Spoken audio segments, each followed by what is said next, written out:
I'd like to present the Honorable Abbe Land, Mayor of West Hollywood.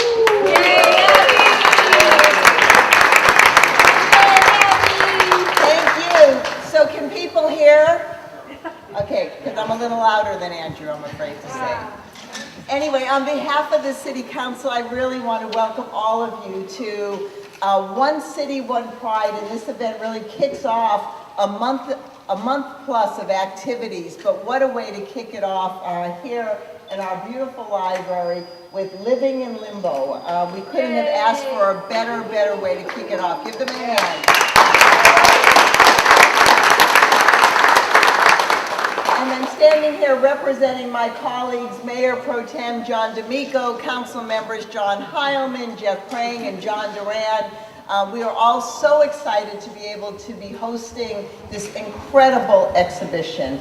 A couple of days ago, we had a press conference and we got to hear a lot about the exhibition. And tonight you will be really privileged to hear from the photographer, Carolyn Sherer, and some of the families who are here today from Alabama, and they will tell some of their stories. And we actually, as a city, had some proclamations, but I guess we were so busy with One City, One Pride, we didn't get them all done. So just know that for Anne and Carol, you'll be getting yours, and for Sylvia, Maria, and Lucia, you'll be getting yours. It'll be a memento to remember us after this wonderful weekend. That's great. But I want to tell you that Living in Limbo was first presented at the Birmingham Civil Rights Institute, which really, when you think about it, what a great testament to that institute that they were willing to put on this incredible exhibition. Because honestly, here in West Hollywood, it's great, but this is the kind of thing that we do all the time. And so it was really amazing that Birmingham did it. It was amazing how the city came together and how people came together, and you'll hear a little bit more about that from Carolyn. But this is the first exhibit out of Birmingham, and really what I love is that it's not only in West Hollywood, a city that celebrates our diversity and obviously is all about that. We all get to show up being who we are and so embracing of the gay, lesbian, bisexual, transgender community. But it's in a library and it's in a public space that's all about knowledge. And knowledge is the power that we have to make change. So I'm so glad that we have this incredible exhibit. And I hope as you walk around, you just don't rush through it. I was here a couple of Saturdays ago because it's been up for a little bit longer. And I got to spend some time in front of each of the pictures. And so you feel the family, you feel the love, you feel the bravery, you feel the defiance, and I want to tell you that for many of the people who are in these pictures, I mean, this was and is the most courageous and brave thing because it's Alabama, it's the Deep South, it's a place where people who show up as they are can get fired. They can lose their jobs, they can lose their houses. It's not like West Hollywood. And so I just have so much respect and admiration for Carolyn, for your vision, for the women and the families that posed. It's really something, and it's something you really need to understand because we're in a little gay bubble here. And we have to understand that's a bubble that's popped in many places. So again, I thank you all. I want to acknowledge Andrew and Michael from our Arts and Cultural Affairs.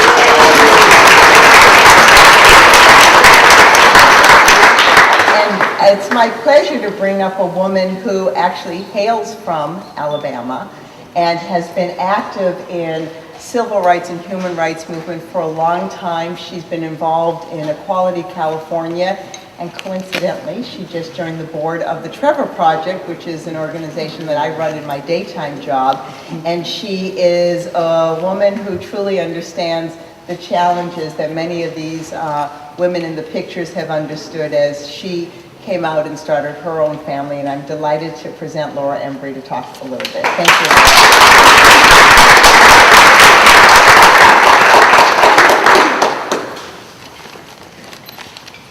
I have to say, for me, this is a tremendous honor. I grew up in Alabama.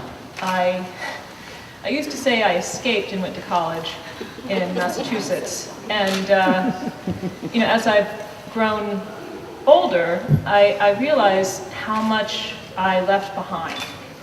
And part of why I left it behind was because it was very hard to be a young gay person in Alabama. Even though it's my home, and it will always be my home, I didn't really feel like I could be at home there. And having left and moved other places, I realized the importance of that sense of home. And frankly, Alabama is just a beautiful place. It's got a bad rap in some respects, but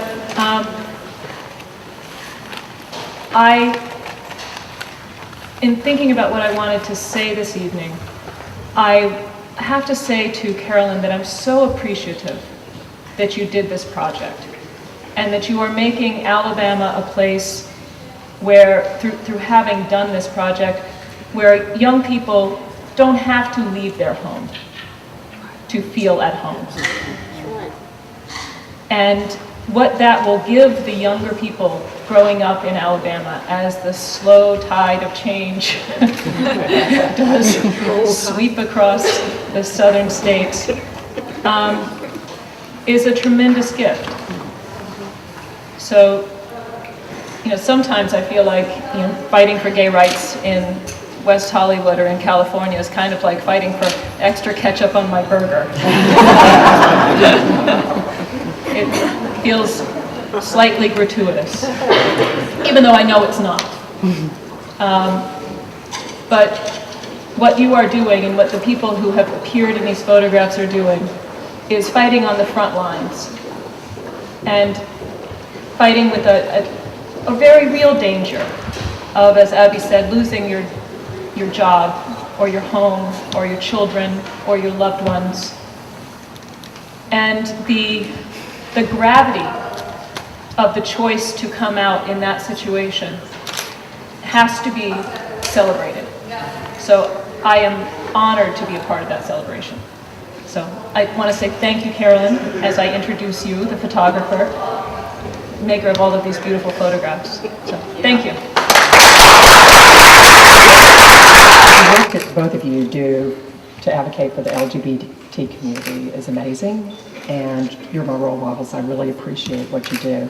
And most of all, I appreciate that you're standing beside us in solidarity today. I can't tell you what it means to all of us that came across the country to be here today. I'll tell you a little bit about the concept for the exhibit.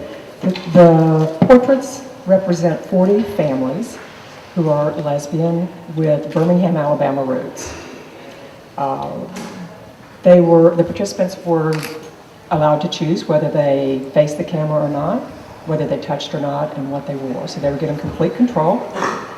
And I did photograph them in my studio to protect their privacy. As I photographed them, I asked them to reflect on their relationships and consider 3 words that I delivered in series: lesbian, pride, and prejudice. The purpose of this exhibit was to put a face on a part of our community in Birmingham that had been previously invisible, and to honor the complexity of those relationships and the diversity. There was a specific incident that inspired me to do this work. A very dear friend was in the hospital dying of cancer, and her partner was by her side. While she was in the hospital, her family changed the locks on their home and moved in. So when my friend died, she had to get the police to let her in to get a change of clothes to go to the funeral. But it does get worse than that. At the funeral, we were talking to their heterosexual friends who really loved these women, but they said that they didn't know that they were lesbian, even though they'd been living together for 20 years. And they didn't know that gay people could be treated that way in Alabama. And so I really had an epiphany.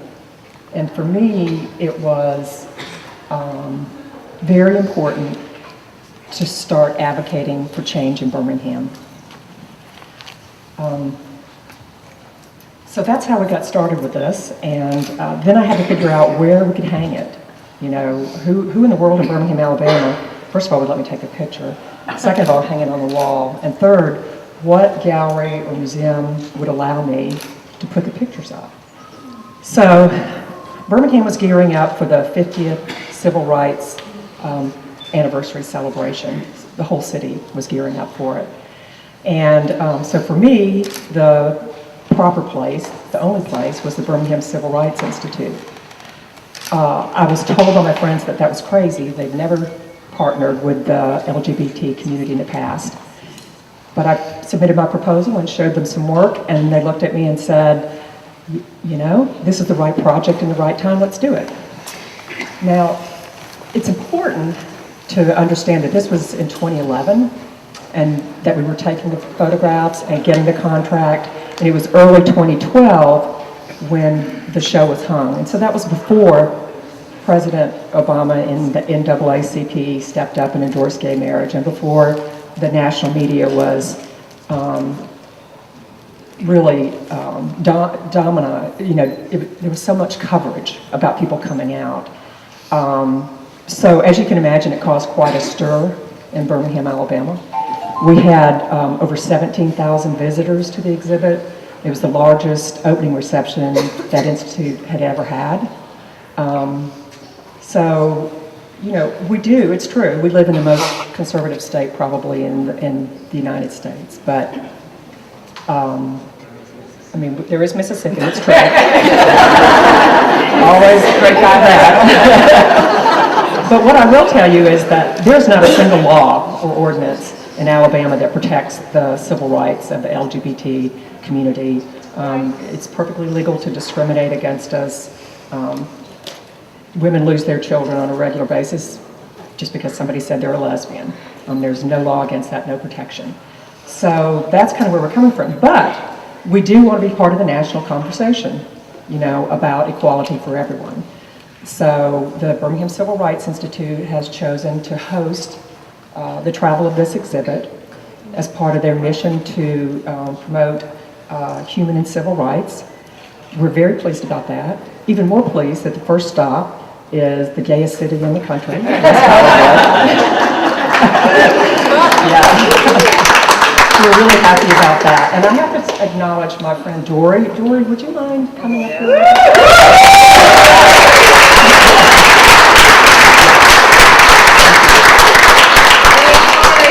Dory saw the, thank you.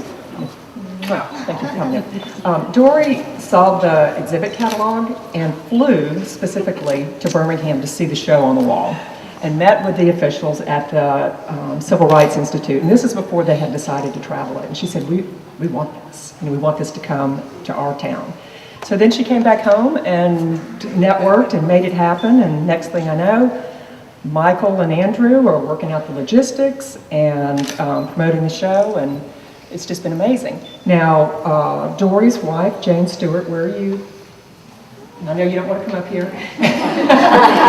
Jane did a lot of the graphic arts work for us, and she also supervised the installation. So it was a family affair, and I really appreciate you both making this happen.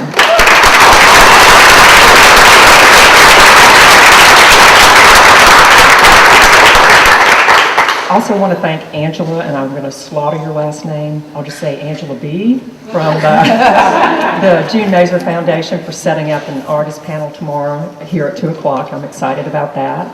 And Orbitz for providing some assistance with travel. But most of all, I want to thank my participants that came all the way across the country to celebrate with us. And I'd like to introduce them, starting with my partner of let's see, how long have we been together, honey? Come on up here. 34 years.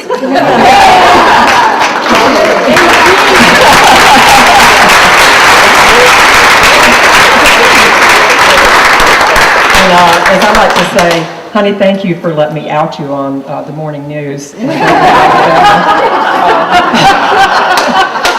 And seriously, we had a long conversation about whether to do this or not, because Jean has a job in a very conservative environment. She's the associate dean at the dental school, and we didn't know what the consequences would be, but it's been fine. So it's all been good. This seemed to be the right time for everything, and things have been going well. The next family I want to introduce, would you come on, Maria? Maria Calhoun, who's an elementary school teacher. Yay!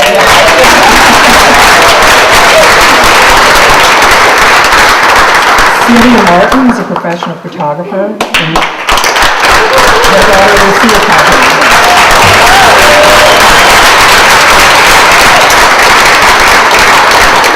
And I call them my pioneers because I'll tell you that most of my friends absolutely did not participate in this.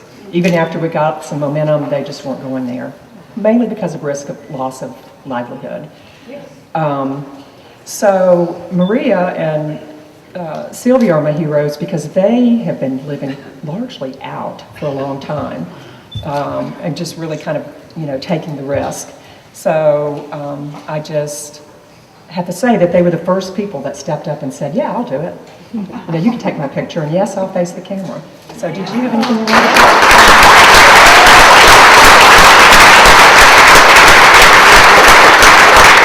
Well, as we say in Alabama, hey. And thank you for coming. Really, I'm deeply moved that you would have our show here. I think, we live our lives as you all do, live your lives.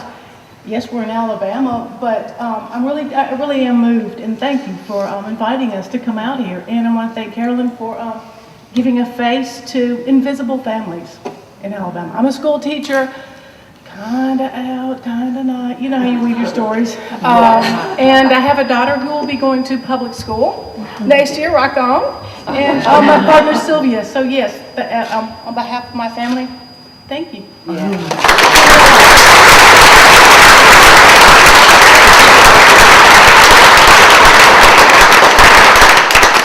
the last family that I photographed, if y'all wouldn't mind coming up, are Carol Meisner in the beautiful yellow top. This is Carol Meisner. She's an accomplished artist and owns a gallery in Birmingham. And her partner, Ann Huckstep, who's a prominent attorney and businesswoman in the city. And what I have to say about them is they not only stepped up and took the risk of loss of livelihood by being in the photograph and facing the camera, but they also took on the responsibility of being the presenting sponsors, raising a lot of money, enough money to be able to frame these beautifully, get them on the wall, have a first-class reception, build crates so that we could ship them around the country. So, and beyond that, there was the social networking that went into it. And I'm going to let Ann have a few minutes to talk to you about that. But before that, I want to introduce Carol's daughter. Where is she? There she is. Yeah, come on up here.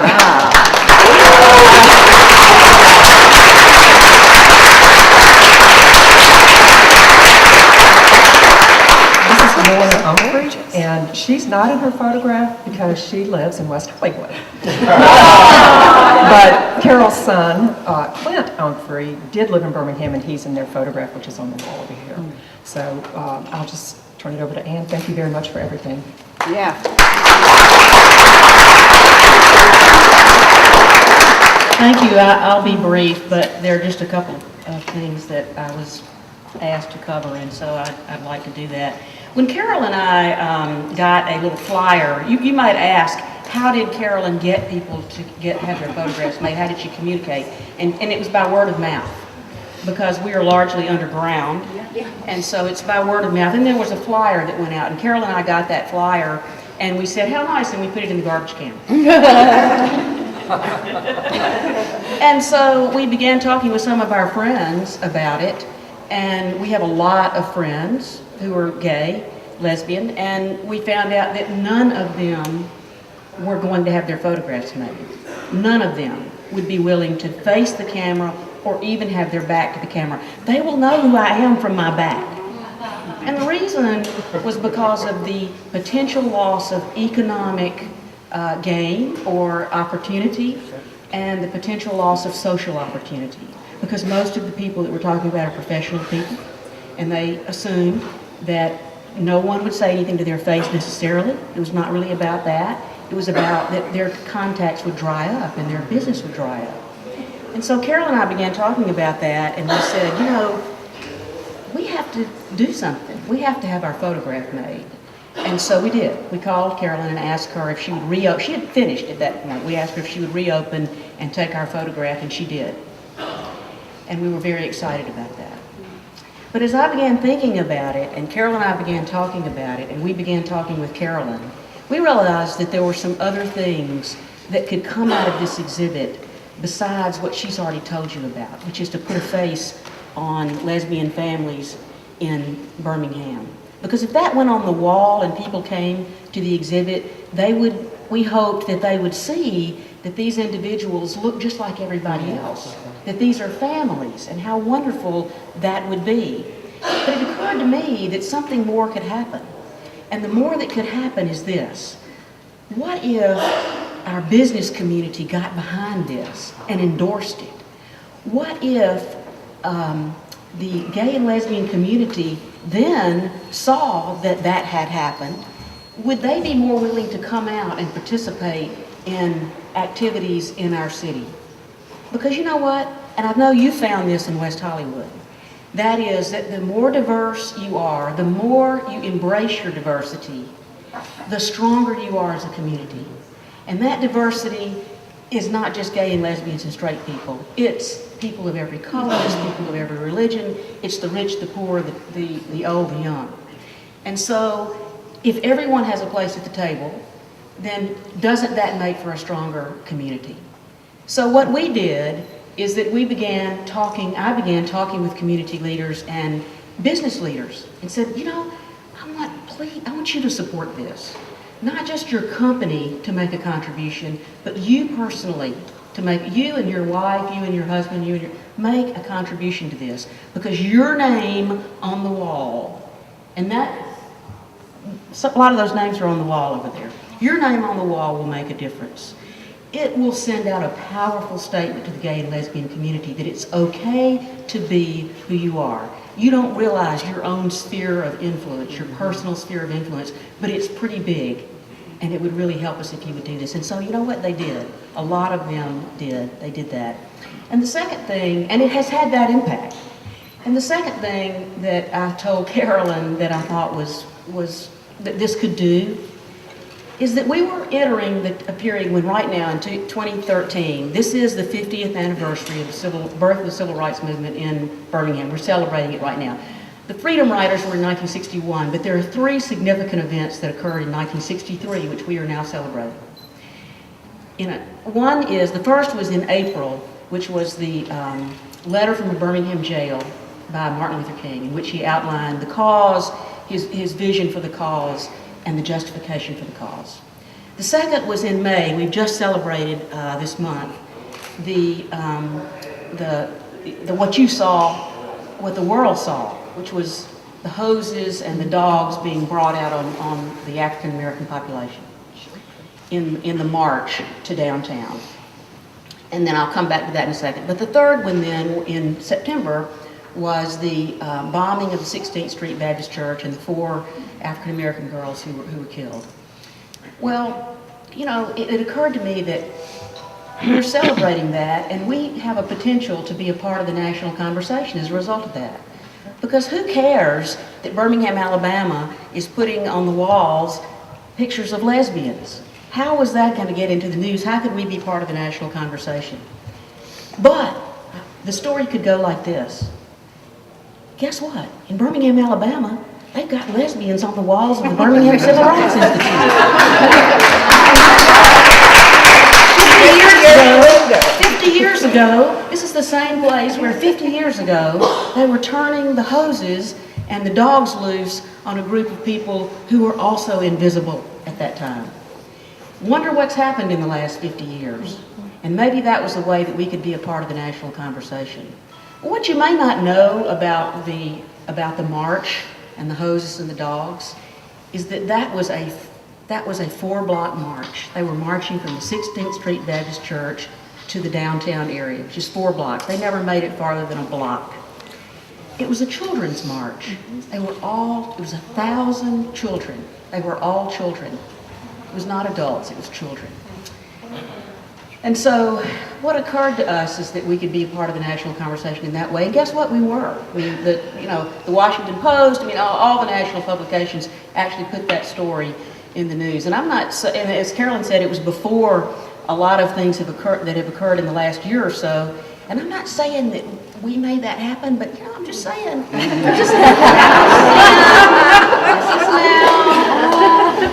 So this is what it illustrates to me. It illustrates the power of one, the influence that one person can have.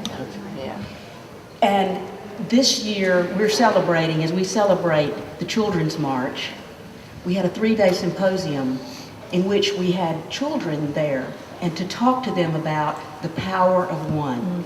Tiananmen Square, who can forget the power of one? Arab Spring, when we collaborate and we bring our power of one, our influence of one together, then it becomes an exponential power. The power of one of Carolyn Sherer, if she had not had this vision, this wouldn't have occurred.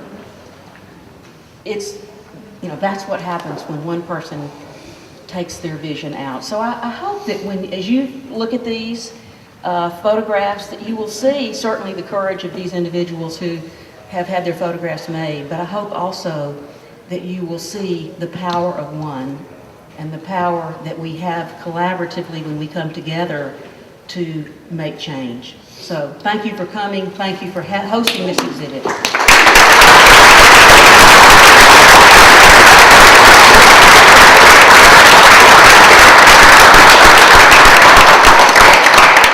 So I just want to thank Carolyn again for allowing West Hollywood to be the first city to host this wonderful exhibit outside of Birmingham, Alabama.